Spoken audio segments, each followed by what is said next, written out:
বন্ধুরা আজকে আরও একটা নতুন খাবার নিয়ে চলে আসলাম। দেখো আজকে রান্না করেছিল কাতলা মাছের তরকারি সবজি দিয়ে, আর ছিল বেগুন ভাজা। বেগুন ভাজা দিয়ে ভাত খেলাম, প্রথমে খেতে ভালো ছিল, তারপরে কাতলা মাছের লেজা খেলাম।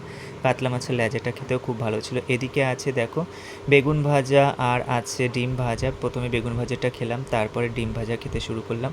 ডিম ভাজাটা খেতে ভালো লেগেছিলো। ওদিকে মাছের ঝোলও আছে, আর আছে মুসুর ডাল।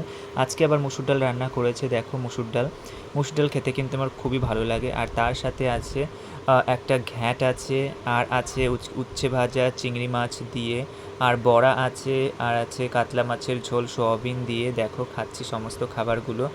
চলো, প্রথমে খেলাম উচ্ছে ভাজা, যেটা কুমড়ো আলুতে ভেজেছিল, আর ছিল কাতলা মাছের তরকারি। চলো মুসুর ডাল খাচ্ছি। মুসুর ডাল খেতে কিন্তু আমার খুবই ভালো লাগে।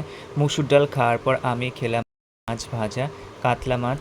কাতলা মাছটা খেতে কিন্তু খুবই ভালো লেগেছিলো। আর দেখো এদিকে আর মাছের পেটি আছে, মাছের পেটি খেলাম। মাছের পেটি খাওয়ার পর আরও একটা মাছের দাগা নিলাম, মাছের দাগাটাও খেলাম। খেতে কিন্তু খুবই ভালো লেগেছিলো সব খাবারগুলো। এদিকে আরও এক প্রকারের মাছ ভাজা আছে, দেখো খেতে কিন্তু খুব ভালো লেগেছিলো মাছ ভাজাটা। সব খাবারগুলো খেতে খুব ভালো লেগেছিলো।